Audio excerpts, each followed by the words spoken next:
Dengan banyaknya kandungan nilai sejarah, perjuangan, pendidikan dan budaya, pemerintah Provinsi DKI Jakarta menetapkan Masjid Hidayatullah sebagai bangunan cagar budaya.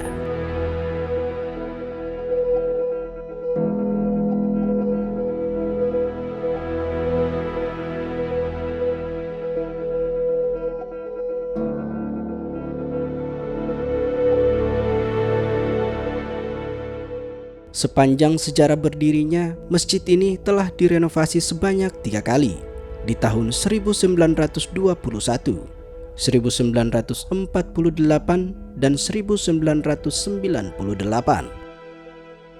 Renovasi tidak mengubah keaslian bentuk masjid, hanya memperbaiki bagian-bagian yang rusak termakan usia. Masjid Hidayatullah ini sudah beberapa kali mengalami renovasi, yaitu pertama renovasi tanggal 2 bulan 2 tahun 1921, dan renovasi yang kedua tanggal 2 bulan 2 tahun 1948, dan renovasi yang ketiga tahun 1998. Bisa kita lihat, ini bangunan ini hanya kita tidak rubah, tapi hanya kita ganti material daripada bangunan, seperti kayu-kayu mungkin sudah banyak yang sudah lapuk, harus kita ganti. Kenapa? Biar kenyamanan daripada para jemaah yang ingin melaksanakan ibadah di Masjid Hidayatullah ini cukup nyaman. Jadi bentuk yang sekarang itu sekitar tahun 1922. Keberadaannya kita nggak tahu bentuknya seperti apa karena nggak ada data gambar dan denah maupun informasi. Itu sudah ada sejak abad 18. Jadi ini perubahan tahun 20-an, dan kita juga nyatakan ini bisa diusulkan sebagai cagar budaya. Walaupun ini sudah perubahan, tapi perubahan itu kan sudah berlangsung hampir lebih dari 50 tahun.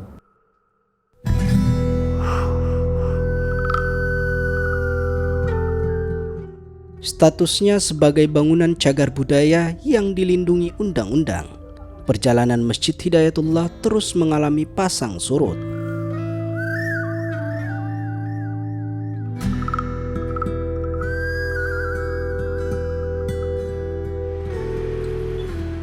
Ketika Metropolitan membutuhkan lebih banyak ruang untuk membangun kawasan, perkampungan di sekitar area masjid jadi sasaran penggusuran dan perombakan.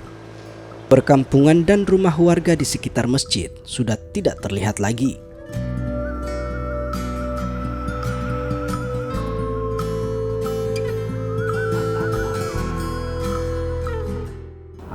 Kalau untuk masyarakat di sekitar sininya memang udah agak berkurang ya.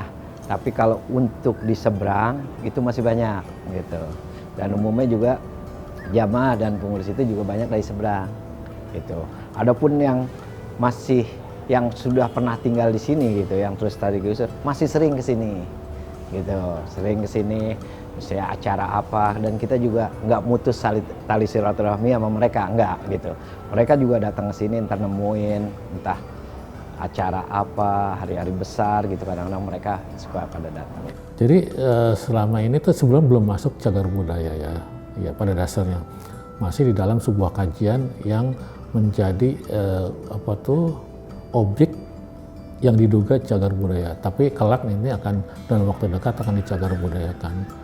Dan memang kita dulu waktu mempertahankan ini dari penggusuran sebuah bangunan tinggi di situ memang dipertahankan oleh pengurusnya, dan kami termasuk juga ahli arsitektur di Jakarta turut membantu untuk melestarikan dan menyelamatkan ini karena dari segi arsitekturnya cukup menarik. Iya, itu kan nanti ada jalan tembus di situ ya. Ya, tapi saya tuh lupa sekali pada tahun 86 sampai 93 lah, ketika 90-an lah, itu memang ada kuburannya juga masih ada sekarang, dan juga ada sempat juga dindingnya dilapis dengan keramik, tapi akhirnya disetujui ketika renovasi kemudian keramiknya itu dilepas lagi. Dan saya juga nggak tahu persis memang di mana pintu gerbangnya, apakah memang ada di sisi yang menghadap sungai atau ke jalan yang bekas tembusan itu.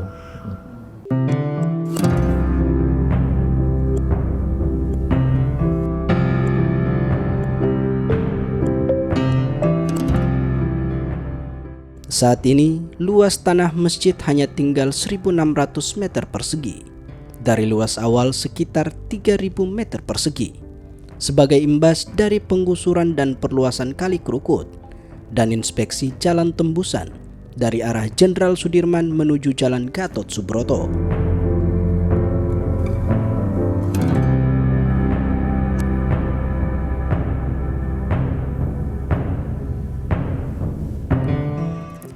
Semakin berkembangnya zaman ke zaman, tanah daripada Masjid Hidayatullah ini sekarang ini tinggal 1.600, kurang lebih hampir 1.600, dikarenakan pertama kita terkena pelebaran Kali Krukut yang ada di depan Masjid Hidayatullah.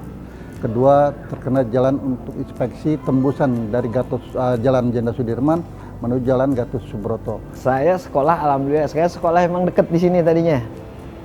Cuman udah digusur gitu. Saya sekolah lewat sini. Jalan lewat sini nih. Lewat sini, lewat pinggir kuburan gitu, menuju ke sekolah saya gitu. Kalau buat berubah udah pasti berubah gitu.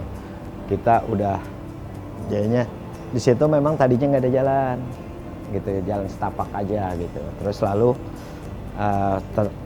proyek bangunan ini gedung gitu, jadi ada jalan gitu. So, kalau menurut saya udah berubah.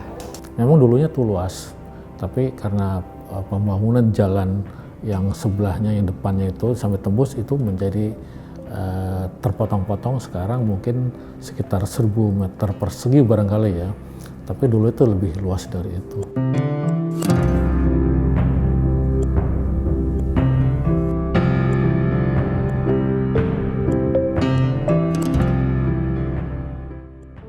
Masjid Hidayatullah perlu mendapatkan perlindungan dari berbagai ancaman dan gangguan pembangunan sebagai bangunan kuno bersejarah yang syarat nilai perjuangan, pendidikan, dan toleransi masyarakat ibu kota Jakarta.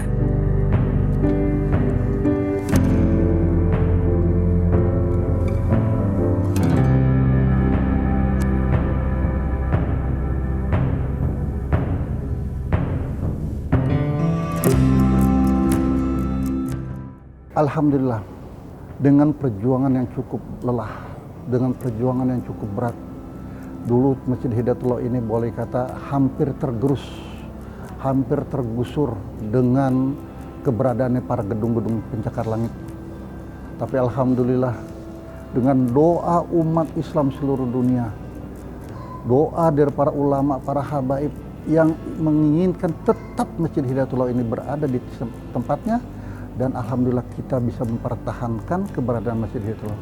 Mudah-mudahan setelah kami ini, nanti generasi-generasi yang akan datang tetap bisa eksis, tetap bisa mengikuti dari para ulama-ulama terdahulu, mempertahankan keberadaan Masjid Hidayatullah dari sekarang sampai hari kiamat, dan tetap bisa menghidupkan daripada sunnah-sunnah Rasul yang diadakan di Masjid Hidayatullah ini. Ya memang masjid ini patut mendapat apresiasi, terutama dalam mempertahankan bentuk arsitekturnya, karena arsitekturnya menunjukkan bahwa ini adalah Indonesia. Jadi jarang sekali model masjid ini ada di negara-negara lain, ini hanya ada di Indonesia, dan ini mengadopsi sebuah kebudayaan yang campur antara Arab, Jawa, dan Tiongkok ya, untuk masuk ke semua ini, dan bentuknya akhirnya menjadi sebuah bentuk yang cukup bagus. Dan ini juga disepakati untuk dijadikan sebagai cagar budaya, dan kelak ini akan dipertahankan terus. Kalau nilai sejarahnya itu harus dijaga dan dilestarikan, karena memang masjid tua di Jakarta, apalagi di antara gedung-gedung ini kan udah agak jarang gitu. Kalau menurut saya ini harus tetap dilestarikan, dijaga, dilestarikan gitu. Kalau menurut saya.